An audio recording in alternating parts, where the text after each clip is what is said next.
Behind closed doors at Hallas Hall, Ben Johnson isn't just coaching Caleb Williams, he's putting Chicago's franchise savior through a relentless mental meat grinder, demanding a strict 70% completion rate while calling post-snap coverages.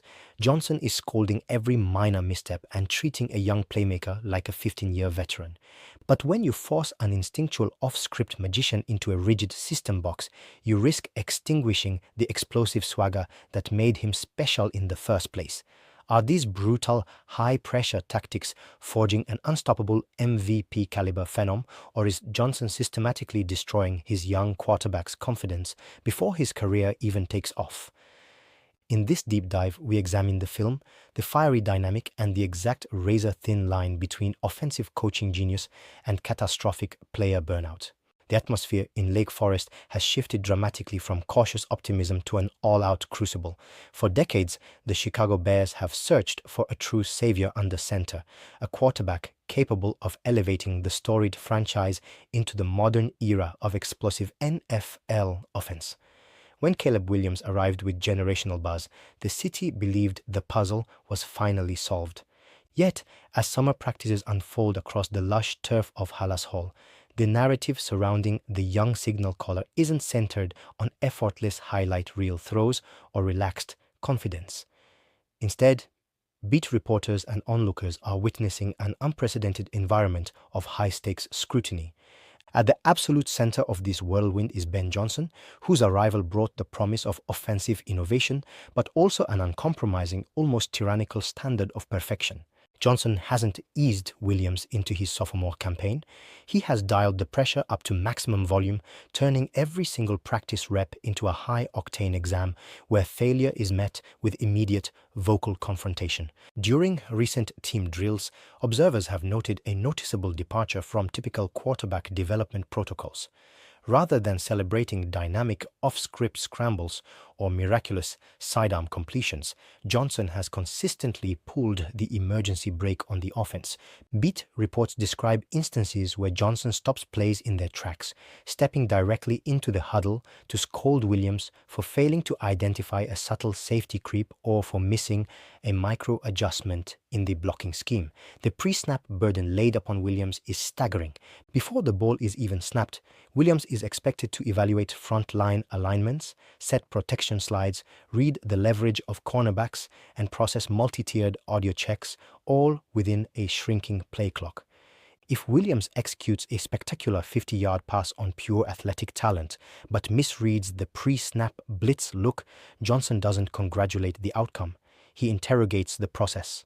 This relentless obsession with structure has transformed simple practice periods into an intense psychological test, leaving onlookers to wonder whether the staff is building a master orchestrator or overloading a young brain with too much information at once. The bar Johnson has set publicly isn't just high, it borders on historic.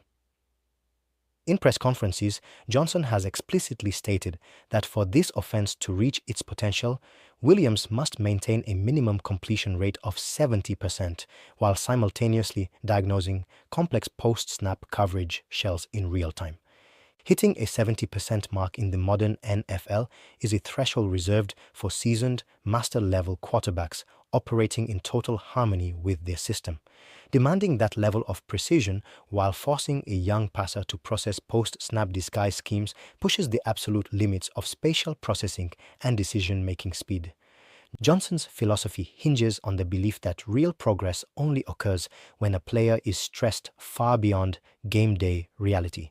By throwing exotic defensive looks at Williams during hot afternoon practices and demanding immediate, perfect responses, Johnson is attempting to fast-forward years of veteran experience into a single offseason. However, this hyper-intense approach carries immense risk, opening up a crucial debate that hangs over the entire Bears organization. Caleb Williams rose to stardom precisely because of his fluid, backyard style of football. the uncanny ability to break structure, evade pressure, and create magic when plays fall apart. By hyper-focusing on rigid mechanics, precise timing windows, and strict pre-snap assignments, there is a dangerous possibility that Johnson is over-policing Williams' natural instincts. When a young quarterback is constantly worrying about making a wrong read or incurring the wrath of his coach, hesitation sets in.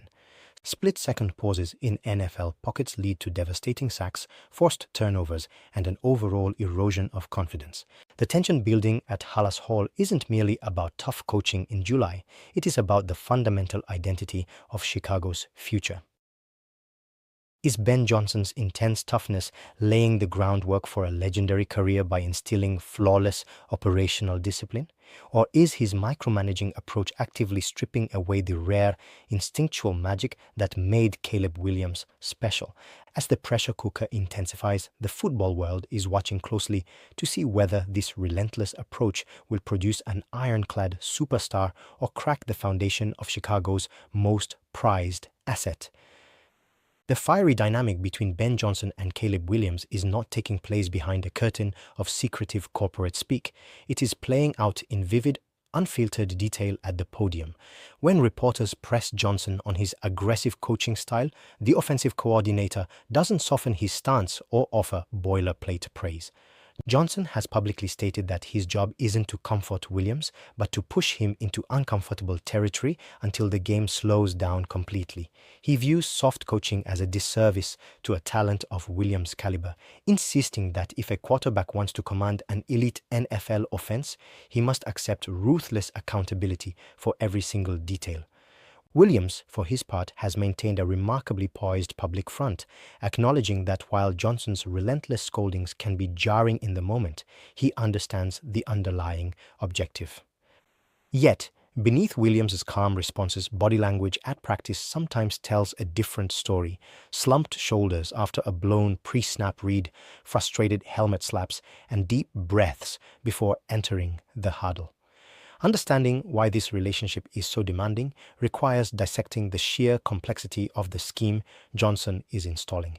In his second year under Johnson's system, Williams is no longer just running plays. He is being asked to conduct an entire orchestra at the line of scrimmage. Before every snap, Johnson's system places complete operational authority on the quarterback's shoulders. Williams must read the alignment of the defensive line, identify the true middle linebacker, and call protection slides to account for potential blitzers. On top of that, Johnson has integrated intricate audio checks and multi-tiered audibles that require Williams to completely flip play calls if the defense shifts late. Once the ball is snapped, the mental workload only increases. Williams must process post-snap coverage rotations, distinguishing a single high safety look that morphs into two deep coverage, while simultaneously calculating progression reads and tracking the internal clock of the pass rush. This immense tactical burden creates a heavy psychological toll on a young quarterback. The mental fatigue required to operate at this level for 2 hours in practice is often more draining than the physical toll of a game. Every rep demands absolute focus, leaving no room for a single lapse in concentration. When a quarterback is constantly processing complex spatial formulas while worrying about a mistake, the threat of burnout becomes very real. Embracing intense feedback is easy when the results are immediate, but during the grueling days of camp where defensive coordinators drop disguised coverages designed to confuse, the mental wear and tear can accumulate rapidly. The delicate balance for Williams lies in absorbing Johnson's heavy critique without letting it erode his intrinsic self-belief or dim the competitive fire that drives his playmaking ability. Physically, this mental overstimulation can manifest in subtle, dangerous ways on the field. When a naturally fluid passer is forced to think through 4 different pre-snap variables, his physical mechanics often stiffen. The split-second hesitation between diagnosing a coverage and letting the ball fly can turn an open passing window into an interception or a blindside sack. Instead of playing on pure instinct and reacting to what he sees, Williams can fall into the trap of overanalyzing every variable, moving through his progressions like a robot following a script rather than an athlete in rhythm. The ultimate objective of Johnson's tough love is to make these complex reads second nature. But during the transitional phase, the overwhelming influx of information can make a dynamic player look surprisingly tentative. As camp progresses, the entire Chicago organization finds itself navigating this high-stakes psychological tightrope.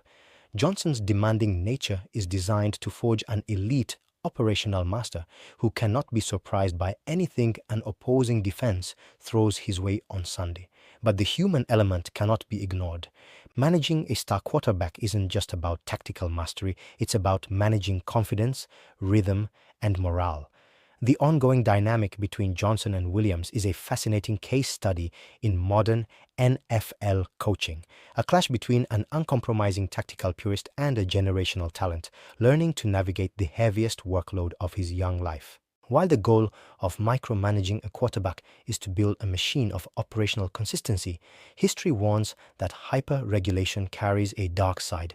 When a naturally off-script playmaker is systematically forced into a strict system box, the very traits that made him special begin to wither under the weight of excessive rules. Quarterbacks who rely on spatial intuition, pocket mobility, and creative platform throws often experience severe internal conflict when instructed to prioritize rigid structure above all else.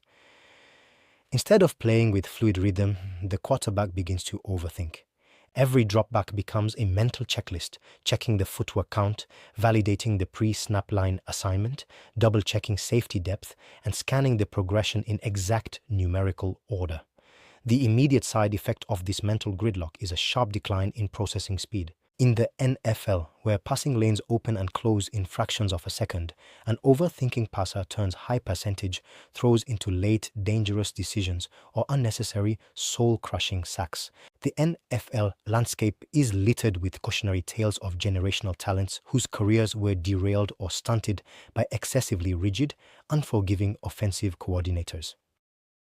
Take Joey Harrington in Detroit under Steve Mariucci, where a gifted arm was systematically broken down by an environment that prioritized system compliance over natural talent, leaving the young signal caller hesitant and stripped of his swagger. Look at how David Carr was subjected to relentless pressure while being coached into rigid pocket mechanics that completely ignored the collapse around him. Even in more recent memory, young dynamic quarterbacks have found their confidence completely eroded when coaches attempted to mold them into strict pocket passers overnight, stripping away their unscripted playmaking instincts and replacing them with self-doubt. When a young quarterback spends more time worrying about being scolded on the sideline for an out-of-structure throw than he does trusting his eyes, his natural aggressiveness transforms into self-preservation. Film from Caleb Williams' 2025 campaign provided stark visual evidence of what happens when box checking replaces instinctual football. Midway through the season against divisional rivals, tape analysis revealed multiple instances where Williams had clear, open throwing lanes, downfield or wide open scrambling lanes to move the chains. Yet because the play call demanded a specific middle field read or a precise timing route, Williams froze. Instead of pulling the trigger or taking off with his elite athleticism, he cycled back through his progression, hitched twice in the pocket, and ultimately stepped directly into incoming edge pressure. On one notable second quarter drive, a double move by his receiver created 5 yards of separation along the sideline. In his rookie year or in college, Williams would have unleashed a platform throw without hesitation. But in 2025, operating under strict instructions to hold the pocket and process post-snap safety rotation, he paused for a split second to verify the coverage shell. That micro delay allowed the deep safety to recover, turning a potential 50-yard touchdown into a thrown-away pass and a stalled drive. These film moments highlight the profound risk of Ben Johnson's high-pressure environment. When a quarterback is conditioned to believe that an off-script play is an operational failure, he starts playing to avoid mistakes rather than playing to win. The hesitation isn't a lack of arm strength or vision, it is the physical symptom of psychological paralysis. Taking unnecessary sacks because the primary receiver isn't hit on the exact step of the drop back or holding onto the ball while waiting for a pre-snap theory to manifest post-snap slowly erodes a playmaker's core identity. The danger facing the Bears isn't simply that Williams might throw an extra interception or take a bad sack, it is that the raw, electric magic that made him a undisputed top talent might be permanently quieted by a system that demands he act like a computer rather than a dynamic playmaker. If Johnson's micromanagement pushes too far, Chicago risks creating a quarterback who is mechanically sound during practice walkthroughs but timid and paralyzed when real game chaos hits. The line between instilling discipline and beating the instinct out of a player is razor thin. If Williams continues to fight his own instincts in order to satisfy Johnson's rigorous demands, the offense will inevitably sputter, leaving the franchise stuck in the very purgatory it hired Johnson to avoid. Yet, to view Ben Johnson's demanding framework purely as a threat to Caleb Williams' development is to ignore the foundational blueprint of NFL passing masterclasses. The counter-argument for Johnson's unapologetic rigor is simple. Strict, unyielding accountability is precisely what elevated all-time greats like Peyton Manning, Tom Brady, and Drew Brees from talented throwers into unstoppable football minds. History confirms that divine arm strength and raw athletic instinct can produce thrilling highlights, but operational perfection and relentless attention to detail win championships. Manning was infamous for holding teammates and himself to surgical standards, treating every practice rep with the intensity of the Super Bowl. Brady's legendary career was built on an obsession with footwork, ball placement, and pre-snap processing under Bill Belichick and Josh McDaniels. Elite quarterback play in the modern era is not an art exhibition. It is an exercise in ruthless efficiency, and Johnson understands that true greatness cannot be unlocked through coddling or studying me.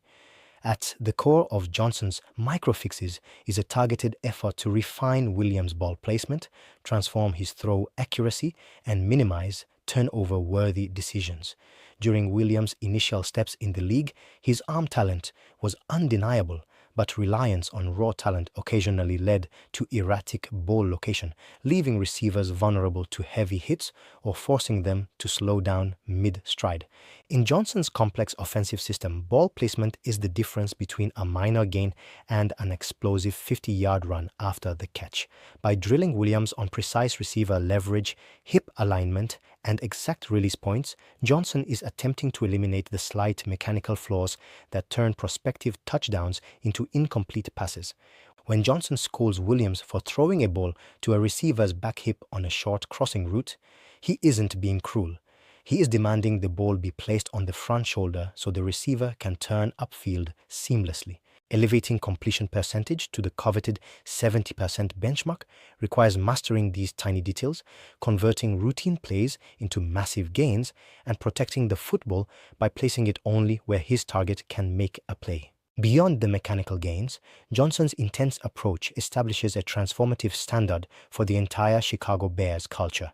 In professional sports, a team's ceiling is often dictated by how its highest-paid, most visible star is coached. When a head coach holds the starting franchise quarterback to the exact same unforgiving standard as a bottom-of-the-roster rookie, it sends an undeniable signal across the entire locker room. Wide receivers cannot complain about precise route depths, offensive linemen cannot take plays off in pass protection, and defensive backs must match that operational discipline when they see the face of the franchise taking full accountability on the field. Johnson's willingness to challenge Williams openly breaks the toxic dynamic of superstar entitlement, fostering an environment where perfection is the baseline expectation for everyone. Furthermore, this intense crucible builds the exact psychological toughness needed when games descend into high-stakes chaos. When a quarterback is subjected to artificial stress, rapid pre-snap audits, and blistering critique during July practices, the overwhelming noise of an opposing stadium in December suddenly feels manageable. Williams' ability to remain unfazed during high-octane fourth-quarter situations is directly fed by these high-pressure practice environments. If Williams learns to process post-snap disguises with Johnson barking in his ear and the play clock running down, reading an opposing defense on Sunday afternoon becomes effortless by comparison. The intense scrutiny forces the young quarterback to strip away unnecessary panic and lock into pure operational rhythm. Ultimately, Johnson's tough love methodology isn't designed to stifle Williams' rare talent.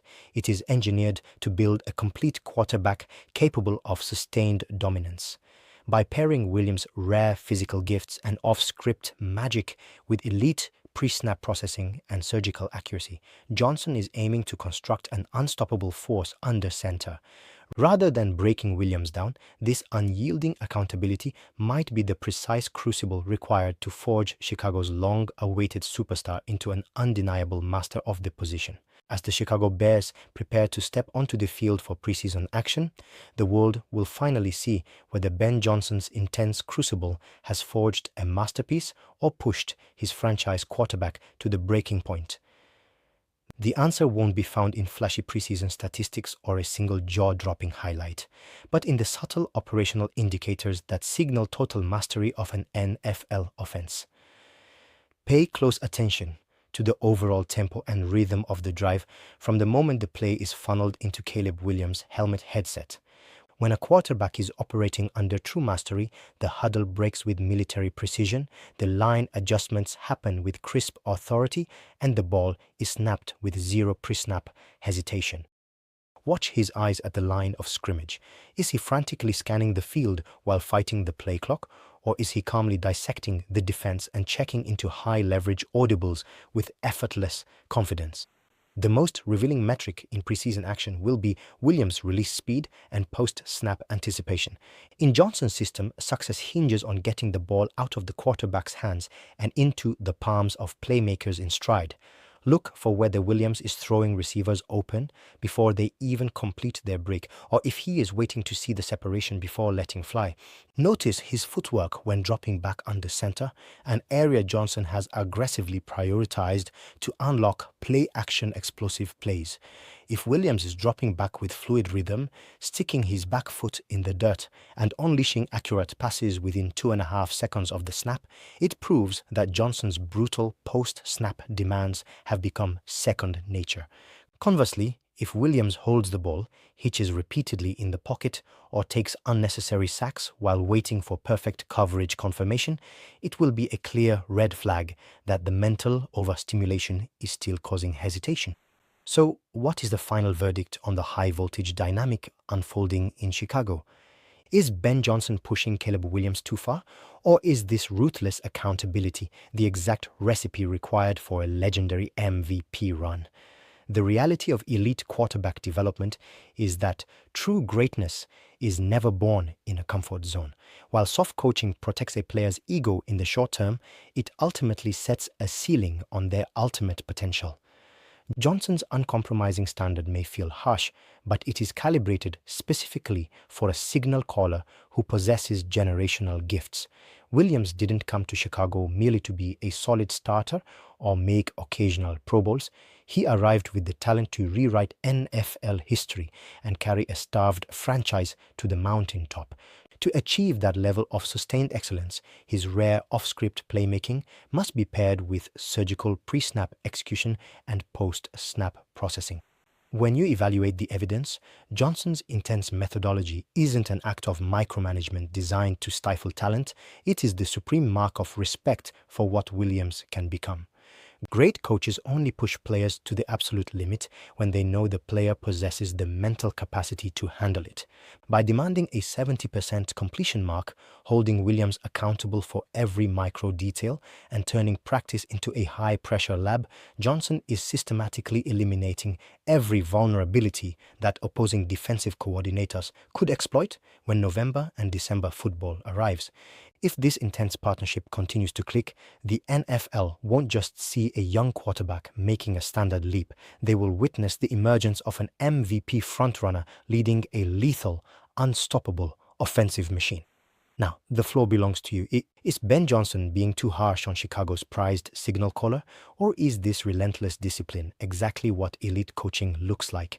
Sound off in the comments below with your thoughts. Hit that like button if you enjoyed this deep dive, and make sure to subscribe so you never miss an episode as we track every single step of this high-stakes NFL season.